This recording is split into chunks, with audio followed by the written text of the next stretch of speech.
plastics will play as large a role in peace as they do in war. The 20th century gave rise to the chemical industry.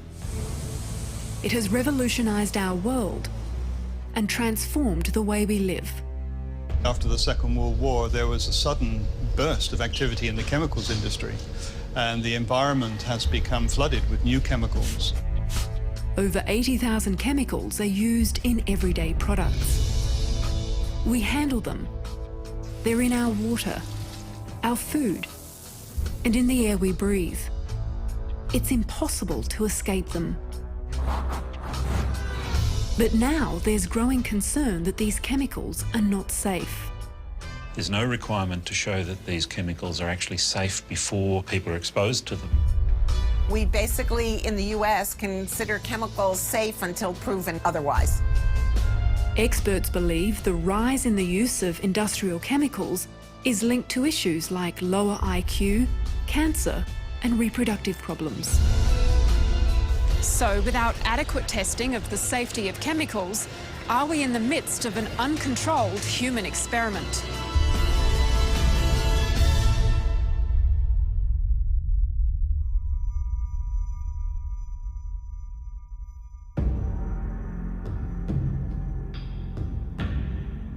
Chemical pollution begins in the womb. From the moment we're conceived, our bodies are exposed to a cocktail of potential toxicants. Mothers are being exposed to chemicals during pregnancy. These chemicals are somehow finding their way across the placenta, directly into the fetus, and having an impact on the normal pattern of development. The dangers of chemicals like mercury and lead have been well established. But less is known about other chemicals which interfere or perturb with our endocrine system. This system of glands produces hormones that regulate virtually every aspect of human health, beginning at our most vulnerable time in the womb. Our hormone system controls who we are. It controls our basic physiology as adults, but our endocrine system is absolutely essential during development. Timing is actually critical. There's this concept of windows of susceptibility where an agent can have really adverse effects if it's present at a specific time during development. For example, something can cause an adverse effect if it's exposed on day 18, but not if it's exposed on day 20. It can be that critical. It's like you throw a monkey wrench into a system and it can never recover from it. So you'll have permanent change. In plastics and in the lining of cans, you'll find bisphenol A or BPA. In cosmetics, skin creams and perfumes, there's phthalates. Foods sprayed with pesticides. Carpets, furniture and electronics, all infused with fire retardants. It's the chemical soup of modern life. The concern is our bodies mistake them for hormones. Endocrine disrupting chemicals can act like hormones or they can interfere with hormones. And if there's any perturbation, including an extremely small perturbation due to a deficiency in a hormone, an excess of a hormone, or some sort of outside chemical like an endocrine disruptor, that can have very devastating consequences. One of the most researched chemicals found in plastics is BPA, which mimics the female hormone estrogen.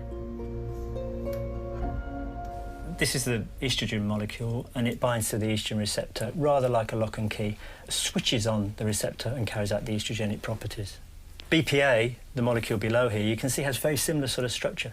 And if you superimpose them on top of each other, you can see the hydroxyl groups line up really nicely. So that will be a key for the lock. So it's quite possible that BPA would have very similar effects to estrogen when it binds. Yep, no, it will have almost identical effects. The only difference will be the magnitude of the effects for BPA are lower than estrogen because it doesn't fit that receptor quite as well. The supply of estrogen to a fetus is exquisitely controlled by the placenta in order to achieve normal male and female development. The placenta itself detoxifies the estrogens from the mother, the natural estrogens, and stops them crossing into the fetus. Unfortunately, some of these synthetic chemicals, and particularly things like bisphenol A, while they have endocrine and estrogen activity, they're not recognised by these detoxification enzymes as estrogens, and they pass straight through the placenta. Scientists were first alerted to the potential effects of endocrine disruptors in wildlife species. Fish in the rivers of the southeast of England, where 85% of the water flowing through those rivers is recycled sewage water, contains high levels of estrogenic compounds, and it was influencing the sexual differentiation of the fish. There's been similar data in Lake Apopka in Florida, where alligators have been found which have abnormalities of penile development, normal sexual development, which has been correlated with chemical spills into that lake beforehand. This was the result of high-dose exposures where the impact on health is obvious. But establishing such chemical links to human health is harder. The link between chemicals and human disease is based largely on correlations, so it doesn't prove causation. That's why scientists have to rely on animal studies to support their hypotheses. The research in animals is really very important indeed to try and get cause and effect. And if you look at some of the early studies in animals, for example, if you give a rat in development an endocrine disruptor and it's a male we're looking at, you often get changes in the development of the penis. So if you give estrogenic compounds during the development of that rat, then you will affect the penis. And that's a really good example of cause and effect. Whereas the studies in humans are looking at levels of chemicals we're exposed to and effects, and we never quite know whether they're linked. And that's the challenge. To prove the effects in animals also occurs in humans.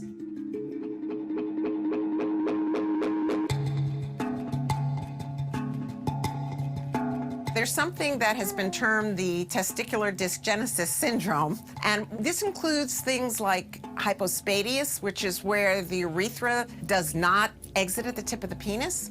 It's cryptorchidism, otherwise known as undescended testicles, which can cause sterility. There is low sperm count or impacts on sperm quality, mobility, and so on. And there's also testicular cancer. In the past 30 years, the incidence of testicular cancer in Australia has increased by over 50%. It's undeniable that this increase in testicular cancer is occurring. It's too fast to be entirely genetic and therefore likely to be something which is environmental. Most men are diagnosed at around age 30, but the initial cause can be traced back to the womb. Testis development is a very sensitive barometer of environmental toxicants. When these environmental chemicals hit the testis, there are some cells sitting in the testis that are of a very primitive kind, and they respond very abnormally to that signal and give you your testicular cancer. In some countries, up to 40% of young men have poor semen quality. The link to toxicants is inconclusive, but certainly plausible. Spermatozoa are just very susceptible to attack by chemicals, and the reason for that is very evident if you just look at them. They're composed of nothing more than basically a nucleus on top of a sperm tail. There's no space in there to put any protective enzymes that are going to help preserve the integrity of these cells. But haven't we developed mechanisms to be able to deal with these kinds of toxins? In the last century or so, we've introduced a whole new range of toxicants into the environment for which our defense mechanisms are not well adapted. And it's probably that lack of fit between our defense mechanisms and these new chemicals that have arrived in the environment that are responsible for these impacts that we're seeing on reproductive health. The Endocrine Society, representing over 18,000 members, set out to update all the scientific evidence linking chemicals and endocrine-related disorders. Toxicologist at the University of Texas, Andrea Gore, spearheaded the report. We knew that there were increases in infertility, there were disorders of puberty. People were noticing their girls were going through puberty at 9 and 10 years old instead of 11, 12, 13 years old, which is when they used to go through puberty. And the society began to wonder, and the endocrinologists began to wonder, whether there were chemicals in the environment that may be responsible for that change. The way that puberty is stimulated in girls is for a quick shot of estrogen, which the girl begins to produce just before she goes into puberty. So if that girl is exposed to a hormone mimic, an estrogen mimic, an endocrine disruptor, that might well start that process. If you give rats a dose of estrogenic chemicals, endocrine disruptors that mimic the female hormone, they will also come into puberty earlier. So in animal studies, the connection is absolute. In human studies, it's not absolute, but the two things are together. The dose is crucially important for any toxicological consideration. Hormones work in infinitesimally tiny doses, and estrogenic chemicals work at infinitesimally tiny doses. So the sort of doses that you get in water and food from contamination from plasticizers or whatever are well within the range of doses to have a biological effect. Canadian researcher Dr. Bruce Lanphier says even low levels of chemicals can have a significant impact on brain development. And many of the chemicals that we're concerned about, like flame retardants, like lead, seem to be dopaminergic toxicants. They seem to disrupt the prefrontal cortex, the part of the brain that makes us most distinctly human. So that's particularly concerning to us, is when you start to monkey with that. That's the part of the brain that allows us to think fast on our feet, to be a CEO, to be a scientist, to have impulse control. And so if we start messing around with that, we're really dealing with a part of the brain that makes us human. US data shows exposure to endocrine disruptors was also associated with a 5-point decrement in IQ. When we see this on a population level, the impact is phenomenal. So take in the United States, if you shift the mean IQ by about 5 points, that results in an increase in the number of kids who are considered challenged, what we used to call mentally retarded, from about 6 million children to over 9 million children. There's also a corresponding decrease of 2.4 million gifted children with high IQs. So when you start to look at the impact of that, it's huge. What we're beginning to recognize, those of us that do this work, is that the pattern is pretty clear. We should expect that some of these chemicals will be toxic, and we should no longer be using our children as guinea pigs to find out when they are toxic. Some chemicals are stored in the body for decades, whereas others are metabolized and excreted readily. We have some chemicals like the persistent organic chemicals which tend to build up in your body over time. But there are other chemicals which have very, very short half-lives, and they are handled by the enzyme systems in our bodies. But at the same point, that doesn't mean we aren't exposed again and again and again and again. And we begin to see that even short-lived chemicals can have effects. International media has shone a spotlight on the safety concerns of one of these short-lived chemicals, BPA, which is known to leach out of plastic into food and drink products. I'd heard some reports in the media. So when I was pregnant, I was even more careful with the plastics I was using with my food. If I'd had a takeaway in a plastic container, I'd make sure that that wasn't reused because the food had been hot, and leftovers in glass dishes rather than plastic when I was storing them. I think from a consumer perspective, it's confusing because it hasn't been confirmed if BPA is harmful. It's not always labelled on the plastics. We don't know what other chemicals are also in the plastic that haven't been researched. We just don't know enough yet.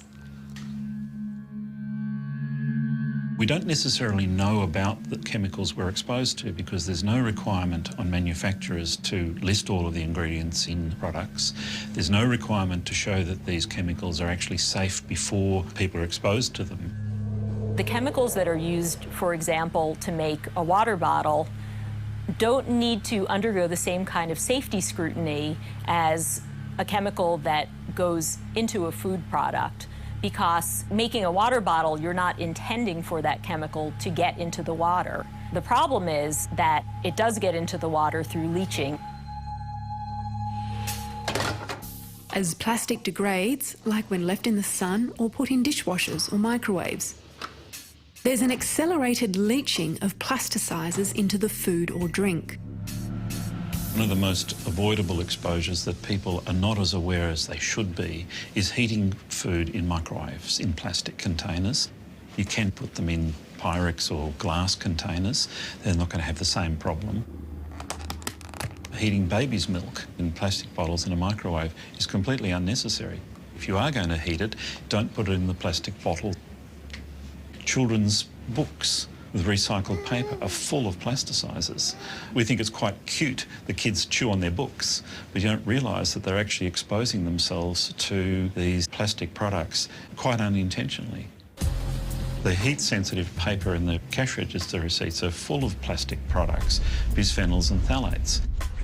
We've just conducted a study where we've actually measured the levels of BPA in people who are cashiers. We measure it before shift, and then we measure it after an 8-hour shift. And in fact, what we see is an increase in their levels over the time of the shift. So we know that the way a cashier handles receipts can lead to elevated exposure.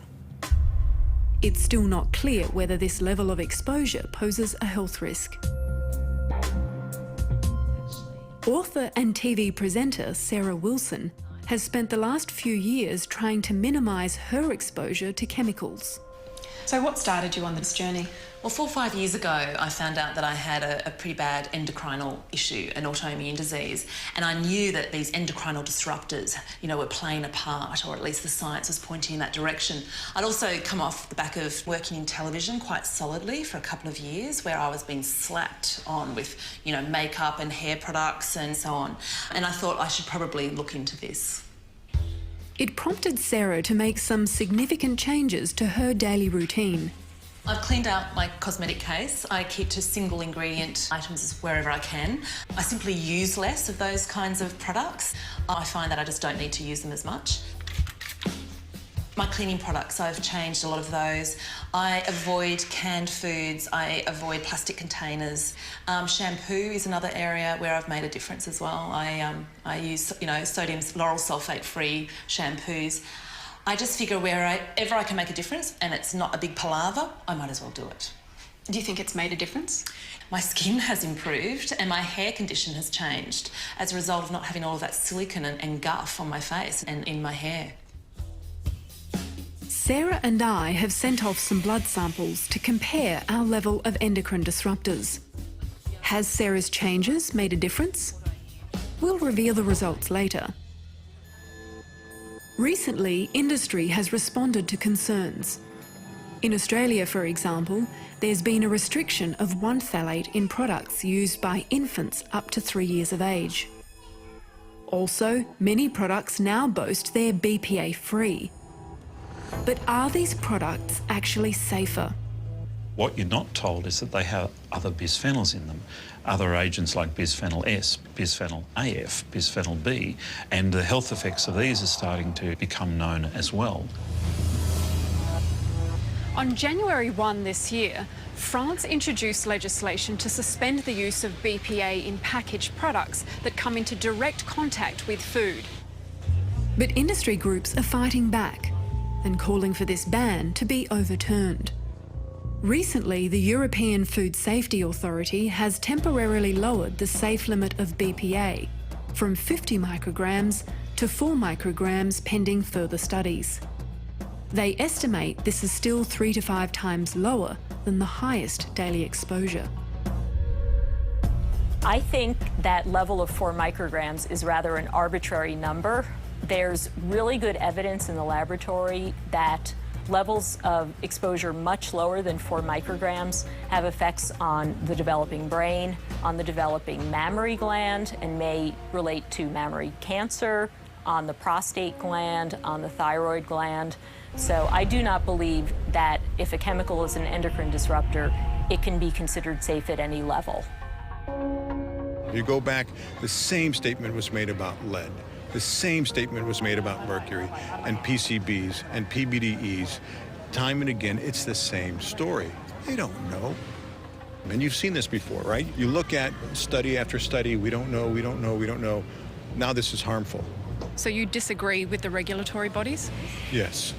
The regulatory system that's been set up assumes that these chemicals are safe until proven otherwise. And so what the regulatory authorities are doing, what our governments are doing, are basically saying we don't have enough evidence to show that these are guilty yet. So until we have definitive evidence from the laboratory, from a number of human studies, we're going to continue to treat them as though they're innocent. So in the end, what we're doing, each time we release another chemical onto the market that hasn't been sufficiently tested, is we're doing this massive experiment on our children, on all of us. I think what's happening is we're waiting for that crisis. Many of us are concerned that the people who are involved in the decision-making process are being influenced by groups that have a vested interest in those products. I consider it a conflict of interest if you make a product and then you test that product yourself and say that it's safe, to then use that as the basis for regulatory policy. I believe it's absolutely critical to bring in researchers who have no conflict of interest, who are not financially invested in a product, and let them do the research in a controlled way, and then make sure that that research is carefully peer-reviewed. Food Standards Australia New Zealand says that the weight of scientific evidence indicates that the levels of BPA exposure pose no public health and safety concerns for consumers. They also said they assess both independent and industry-sponsored studies, and that they continue to review new information as it becomes available. One difficulty faced by regulators and scientists is trying to assess the safety of multiple chemicals. When determining the toxic effects of a chemical, it's often done one chemical at a time. But this scenario is hardly a reality. People are very seldom exposed to a single chemical at a time. We're exposed to chemical mixtures. And most people who study in the area study one chemical at a time because it's technically easier. It's much more difficult to study mixtures than study the effects of mixtures. But the reality is people are exposed to mixtures of chemicals all the time. Now, my feeling is that we should be regulating chemicals like BPA, because I think their combined effect is really quite significant. But it's very difficult for regulators to take account of the levels of everything in the environment and consider BPA in the context of that cocktail. So each chemical is looked at individually, and the individual levels are all far too low to have an effect, but the combined effect is what's important. There are ways that individuals can try to minimise their exposure. If you wash your fruit and vegetables, you remove most of the residual pesticides. If you buy fresh foods instead of packaged foods, you're not exposing yourself to any contaminants that leach into your food or water. You also minimize creating a lot of trash, like the empty water bottles that are now getting into the oceans and the landfills. We can also keep our houses clean and thereby minimize having to spray with chemicals to try to get rid of the pests. You can choose to eat organic if you can afford it. Try to eat fresh, unpackaged foods. Avoid canned foods. I tell my daughters this all the time. They don't listen. Don't use cosmetics. There's a lot of things in cosmetics. Invariably, every year there'll be another study about lead in lipstick. Phthalates are big in cosmetics. So I try to tell my daughters, you're beautiful like you are. And it doesn't work. Since these are the kinds of changes Sarah has made, I'm curious to see whether her levels of endocrine disruptors are lower than mine. What did these blood samples tell us? So, Marianne, what we have on the screen here is the results of your blood and Sarah's blood and average Australian women's blood. It turns out that overall, Sarah and I had similar results, and our levels were slightly below the average Australian female. Overall, our results seem to be fairly similar. Are you surprised given that Sarah goes out of her way to avoid these chemicals and I don't? Unfortunately, I'm not surprised. I think this is a reflection of the fact that these chemicals are everywhere and we don't know exactly what products they're in. If we don't know what they're in, it makes it much more difficult to avoid them. Without clear labelling on products, consumers are exposed to many chemicals unknowingly. It's an absolute minefield out there. I don't think the average person could ever get round to understanding the labelling. It's the Wild West. Chemicals are absolutely everywhere. I'm trying to make a difference, and it's not just because of my own personal health. It also just makes sense from an environmental point of view and also a financial point of view. The less guff that you have in your life, the simpler your life is, and hopefully the healthier it can be. And you feel better for it? I feel much better for it, yeah. I feel like my life is cleaner. Now, there are populations like the Amish that shun modern technology and have significantly lower levels of BPA and phthalates. But this is unrealistic for most. A better way to control our exposure to environmental chemicals is through government regulation. In 2004, the Stockholm Convention ratified an international treaty to target chemicals with known impact on human health. The list, known as the Dirty Dozen, includes chemicals such as pesticides like DDT and industrial chemicals like PCBs.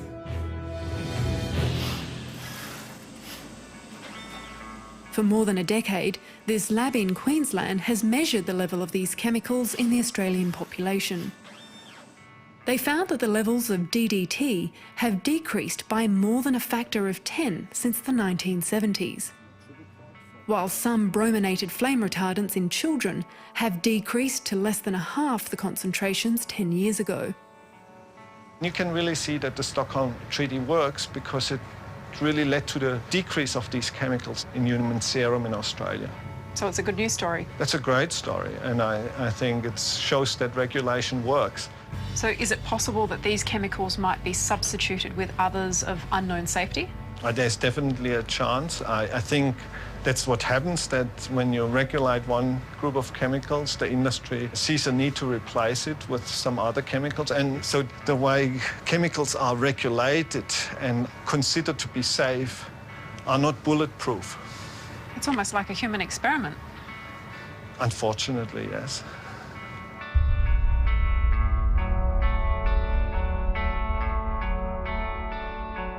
Fear-mongering never helps anybody, but denying the existence of concerns is equally harmful.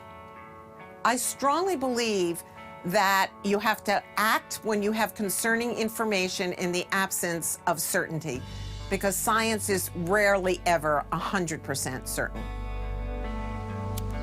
It would be something like the smoking debate, where it wasn't until the horse had bolted that we suddenly realized that there was a link between smoking and lung cancer.